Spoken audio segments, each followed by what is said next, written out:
बिस्मिल्लाहिर्रहमानिर्रहीम अस्सलाम वालेकुम नाज़रीन, मैं हूं आपका मेज़बान दानिश अंसारी और आप देख रहे हैं मेरा YouTube channel Danish Ansari official. नाज़रीन, आज हम बात करेंगे मलिक महबूब साहब से, आप सबके फेवरेट हैं, मशहूर एस्ट्रोलॉजर हैं। अस्सलाम वालेकुम मलिक साहब, कैसे हैं आप? वालेकुम अस्सलाम। अल्लाह का शुक्र है सर। आप बताएं क्या हाल चाल है दानिश साहब।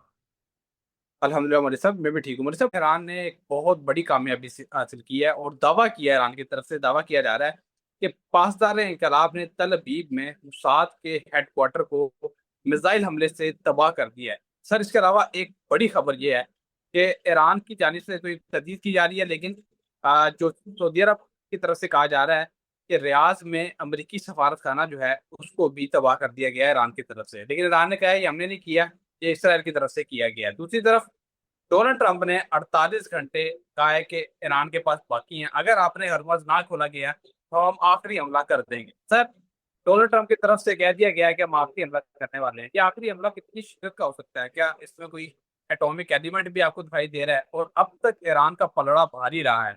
क्या इस हमले के बाद, जो डोनाल्ड ट्रंप कह रहे हैं 48 घंटे के बाद, या टाइमलाइन जो दी गई है, क्या गेम पलट सकती है? आइंदा आने वाले दिनों में आपको दैचा क्या बता रहे देखें सर, अगर मैं जायके के हिसाब से बात करूं तो मैं सबसे पहले ट्रांजिट की बात करूंगा। ट्रांजिट के हिसाब से 6 अप्रैल को मून ट्रांजिट करने जा रहा है स्कॉर्पियो में, जिसको कमर दर अकरब भी कहते हैं। कमर दर अकरब में कहा जाता है कि वॉलेटिलिटी बहुत बढ़ जाती है दुनिया में। किसी भी तरह की न्यूज़ हो सकती हैं, अफवाहें हो सकती हैं, या रियलिटी में कोई ऐसा सरप्राइज आ सकता है जो दुनिया को शॉक में डालता है। ठीक है। ये तो मैंने आपको ट्रांजिट की बात की। अगर मैं ईरान के जायचे पे बात करूं, ईरान के जायचे में ये चौथे घर में होगा, और उसका एस्पेक्ट 9वें में पड़ रहा होगा। तो ऐसा लगता है कि चौथे से जो एक ट्राइन बन रहा है मार्स के साथ, मर्क्यूरी और सन के साथ, तो ऐसा महसूस होता है कि ईरान अभी बहुत ज्यादा ऐसे मामलात से बाहर आ चुका है। उनके लिए अब कोई बड़ा सरप्राइज बाकी नहीं है। हाँ, अलबत्ता ये है, ईरान दुनिया को सरप्राइज दे सकता है। इसका हरगिज मतलब ये नहीं कि ईरान में कार्रवाई नहीं होगी या डोनाल्ड ट्रंप हार जाएंगे। ये मतलब नहीं है। मेरा कहने का मकसद ये है कि पहले तो फरवरी मार्च में ईरान को सरप्राइज मिला, बड़ी शहादतें हुई, बहुत नुकसान हुआ। लेकिन अभी भी नुकसान नजर आता है ईरान में, लेकिन सरप्राइज मिलेगा दुनिया को, ईरान को नहीं मिलने वाला। तो ये बात तो क्लियर हो जाए कि ये जो 48 घंटे हैं, एक तरह से ऐसा लगता है कि वाकई कुछ होने वाला है नेक्स्ट वीक में, अगर मैं ट्रांजिट को देखूं तो। हैं?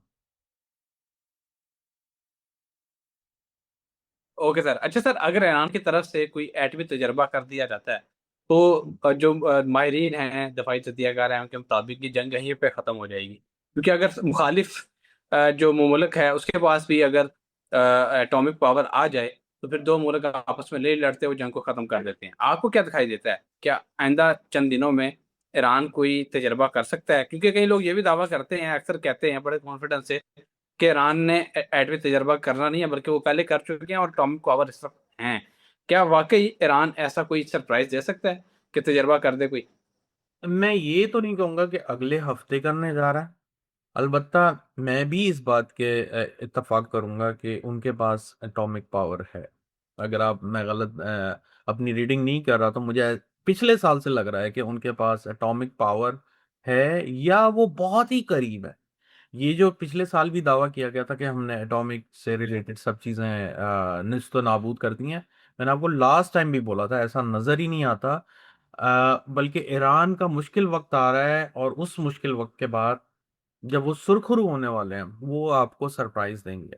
लेकिन मुझे नहीं लगता कि ये अगले हफ्ते में कोई एटॉमिक पावर या ऐसा कोई टेस्ट करने जा रहा है ईरान। अलबत्ता एक चीज बहुत है कि वो बहुत स्ट्रांग है इस वक्त। अगर आप ये पूछ रहे हैं कि क्या पहले के हमलों में स्ट्रांग थे या अभी, तो मैं कहूंगा 2 अप्रैल ऑनवर्ड ईरान बहुत स्ट्रांग सिचुएशन में है। Okay sir. अच्छा सर, यूरोप के जो हुक्मरान है वो बहुत ज्यादा फ्रस्ट्रेट दिखाई दे रहे हैं। वो डोनाल्ड ट्रंप को भी बुरा कह रहे हैं, एक दूसरे को भी बुरा कह रहे हैं, किसी चीज पे इतफाक नहीं कर पा रहे। वो ये है कि उनका जो उनका पेट्रोल और गैस की सप्लाई है वो रशिया की तरफ से ऑलरेडी बंद है, क्योंकि वो यूक्रेन को सपोर्ट कर रहे हैं रशिया के खिलाफ। उन्होंने ये सोचा था कि हम अपना पेट्रोल और गैस जो है सऊदी अरब से, बहरीन, कतर वगैरह से ले लिया करेंगे। लेकिन ये स्ट्रेट ऑफ हॉर्मोज जो है ये बंद होने के बाद उनका ये भी सिलसिला ख़त्म हो चुका है। इसके बाद सर वो लोग बहुत ज़्यादा परेशान हैं कि आने वाले दिनों में कोई अचानक महँगाई में इज़ाफ़ा हो सकता है, रिसेशन और कोई बड़ा ग्रेट डिप्रेशन की तरह का कोई माहौल बन सकता है। आप क्या देख रहे हैं कि यूरोप में वाक़ई ऐसी कोई चीज़ है जो यहाँ के हुक्मरान देख रहे हैं आने वाले दिनों में? क्या वाक़ई ऐसी कोई चीज़ आने वाली है यहाँ? सर 2 चीज़ें यूरोप के हिसाब से याद रखिएगा। जिस तरह यूके अलग हुआ था, एक उनके लिए वर्ड यूज़ किया जाता है ब्रेक्सिट, ठीक है? इसी तरह यूरोप भी मुझे ऐसा लगता है टूटेगा। यूरोप टूटेगा, इत्तेफ़ाक ना होने की वजह से यूरोपीय यूनियन जो बनी हुई है वो अब नहीं रहेगी। इसमें से कुछ और मुल्क अलहदा होते हुए नज़र आएँगे। दूसरी इम्पोर्टेंट बात, इस साल के सेकंड हाफ में यूरोप में भी रिसेशन आएगा। पहले अमेरिका में आएगा, देन यूरोप में एंड देन फिर साउथ एशिया में। साउथ एशिया में तो लास्ट आने से पहले ही उधर मतलब आना तो एक्चुअली में अगले साल के शुरू में था, लेकिन मुझे ऐसा लग रहा है कि असरात अभी से पूरी दुनिया में आ रहा है। असरात पूरी दुनिया में अभी से ही आ रहा है। Okay sir. अच्छा सर, रिसेशन तो पूरी दुनिया में अभी देखने में आ रहा है। पेट्रोल की कीमतें बढ़ने के बाद जो सारी चीज़ों की कीमतें हैं वो भी बढ़ रही हैं। आप क्या देख रहे हैं? आपने इंटरनेट के हवाले से भी बताया हुआ है कि इंटरनेट के हवाले से भी कोई सरप्राइज़ मिल सकता है, अचानक कोई बंदिश हो सकती है, कोई नई टेक्नोलॉजी आ सकती है। इसके अलावा सर मज़ीद आप क्या देख रहे हैं? क्या इसमें क्या कहते हैं कि जल्ती पे तेल का काम कुदरती आफ़ात कर सकती हैं? क्या वो टाइम आ चुका है कि कुदरती आफ़ात भी अपना सिलसिला यहाँ से शुरू कर दें? डेफ़िनेटली सर आ गया। अगर आप पाकिस्तान को ही देख लें, हम हर मुल्क पे नहीं जाते हैं क्योंकि दुनिया में बहुत कुछ एट अ टाइम मोमेंट चल रहा होता है। लेकिन न्यूज़ में वही आता है जो बहुत ज़्यादा हाइलाइट हो। लेकिन फ़िलहाल हमारा फ़ोकस अगर पाकिस्तान, अमेरिका या यूरोप में है, तो मेरे ख़्याल से पाकिस्तान में कुदरती आफ़ात का एक सिलसिला आपने देखा है पिछले 2 अप्रैल से मेरे ख़्याल से। एकदम से बारिशें, ज़लज़ले, ये चीज़ों का आगाज़ हो चुका हुआ है। और ये स्पेशली सैटर्न मार्स कॉम्बिनेशन में एक जो इन्फ्लुएंस राहु का होता है, इससे अर्थक्वेक बहुत आते हैं। तो अर्थक्वेक इस वजह से पाकिस्तान में फ़ील हो रहा है, बल्कि ये पूरी दुनिया में आएँगे।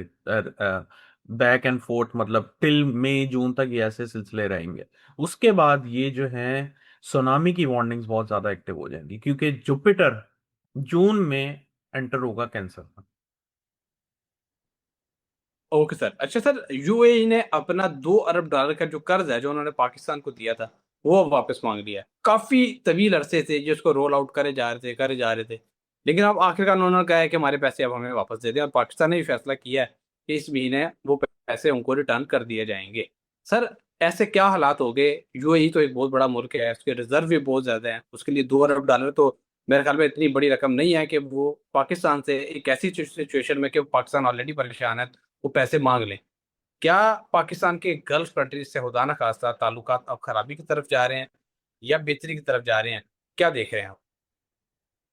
इसका जवाब मैंने आपको 2-3 दिन पहले दिया था कि जिस वक़्त पाकिस्तान सबका लाडला बना हुआ था और जो है एग्रीमेंट टेबल पे लाने के लिए कोशिश कर रहे थे, मैंने आपको उस टाइम भी कहा था, मार्स ने ट्रांज़िट करनी है अगर 12th हाउस में पाकिस्तान की, तो वो बहुत ज़्यादा ट्रबल बनाएगा पाकिस्तान के लिए। सबसे पहले 2 अप्रैल को तो बम फटा पेट्रोल का।